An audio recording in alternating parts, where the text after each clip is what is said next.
Assalamualaikum warahmatullahi wabarakatuh. Selamat datang teman-teman. Hari ini kita akan membahas tentang ruang lingkup biologi. Sebelumnya, ada yang tahu apa itu ruang lingkup biologi? Tidak. Baik. Biologi merupakan bidang ilmu yang luas dan bagian dari ilmu pengetahuan alam. Kriteria pemilihan cabang ilmu biologi berdasarkan tingkat organisasi kehidupan, kelompok organisme, aspek kehidupan atau kaitannya dengan ilmu lain.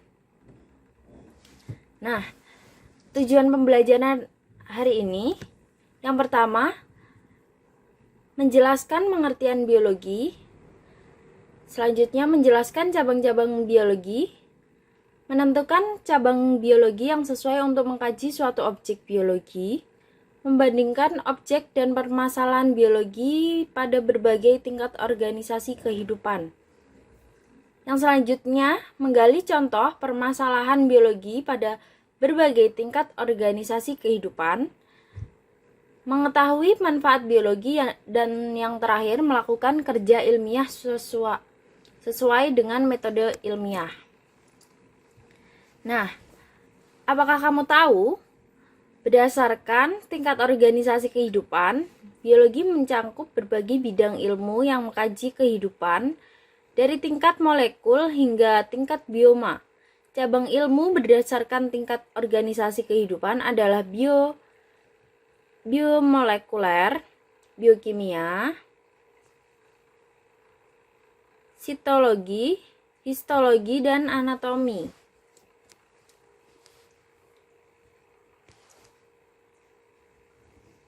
Nah, selanjutnya, biologi mengkaji tentang apa aja sih?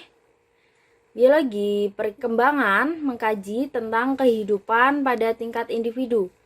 Biologi populasi, biogeografi, genetika populasi mengkaji tentang kehidupan pada tingkat populasi. Ekologi ilmu lingkungan, toksikologi, biokelautan, limnologi, itu semua mengkaji kehidupan pada tingkat ekosistem. Yang selanjutnya ada biologi tropis, mengkaji kehidupan pada tingkat bioma, yaitu bioma tropis.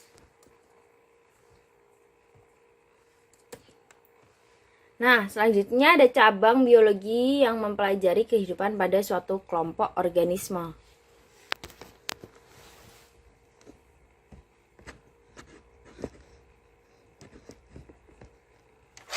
Yang pertama ada taksonomi.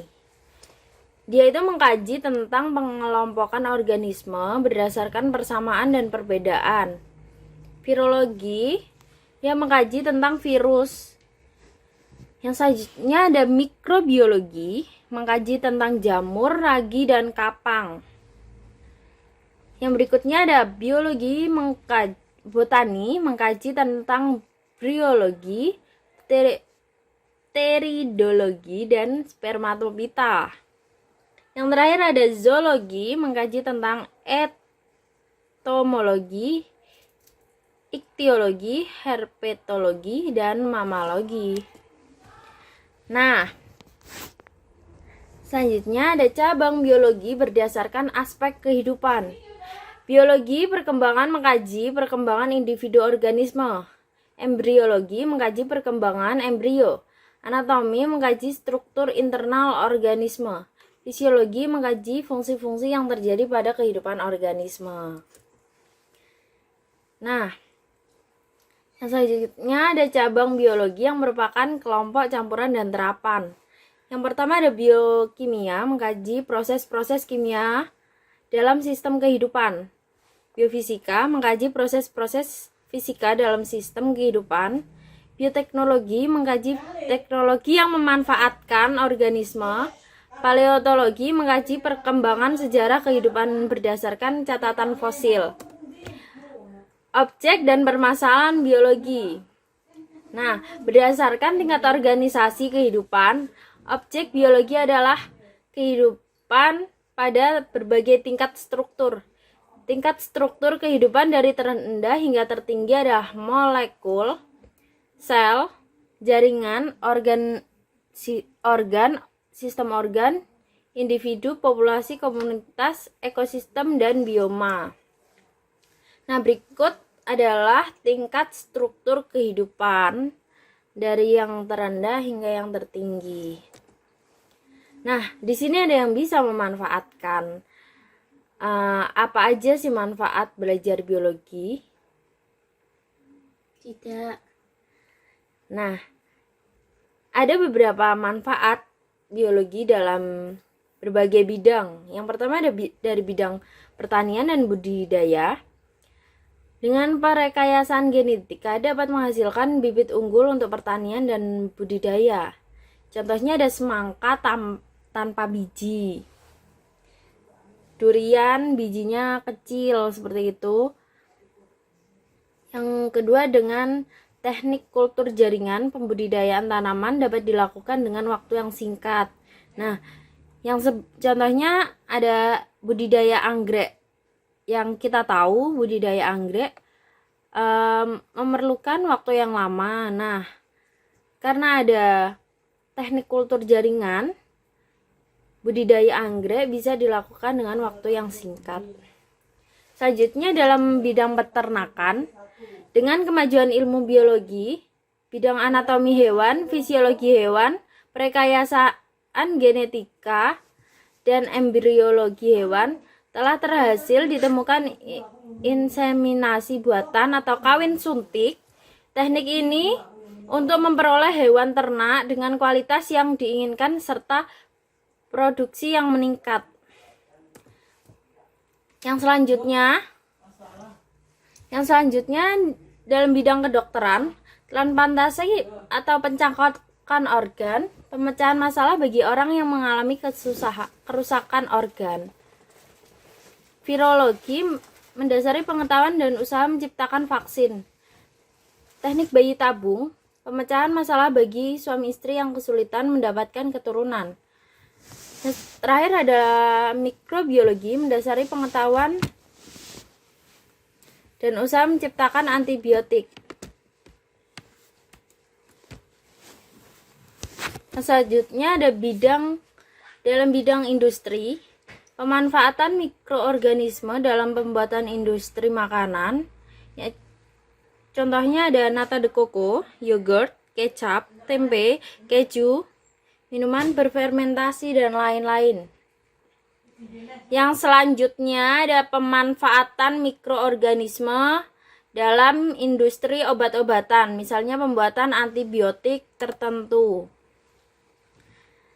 Nah, selanjutnya kita akan beralih ke kerja ilmiah. Apa itu kerja ilmiah? Ada yang tahu dari kerja ilmiah itu apa? Nah, orang yang mempelajari biologi disebut ilmuwan biologi. Ilmuwan biologi memperoleh pengetahuan tidak saja dengan cara membaca, namun juga menyelidiki organisme dan fenomena kehidupan secara langsung. Penyelidikan dilakukan dengan cara sistematis yang disebut metode ilmiah dan disertai sikap ilmiah. Metode ilmiah merupakan cara atau terapan tertentu yang harus dikerjakan oleh seorang ilmuwan dalam melakukan suatu penelitian. Nah, metode ilmiah terdiri dari beberapa tahapan. Yang pertama, menentukan masalah, menentukan hipotesis, melakukan percobaan, menentukan alat dan bahan, menentukan variabel. Yang terakhir ada menarik kesimpulan. Yang terakhir ada sikap ilmiah. Dalam melakukan penelitian suatu objek atau kejadian, ilmuwan biologi harus bersifat ilmiah. Pola berpikir dan bersifat ilmiah tersebut dapat bermanfaat dalam memecahkan masalah atau fenomena-fenomena yang ditemui sehari-hari. Ya, selanjutnya ada Sikap ilmiah yang harus dilakukan yaitu dapat membedakan antara fakta dan opini, berani dan santun dalam mengajukan pertanyaan dan argumentasi, mengembangkan rasa keingintahuan, berpendapat secara ilmiah dan kritis, berani mengusulkan perbaikan dan bertanggung jawab terhadap usulan tersebut, bekerja sama, jujur terhadap fakta, dan yang terakhir disiplin dan tekun.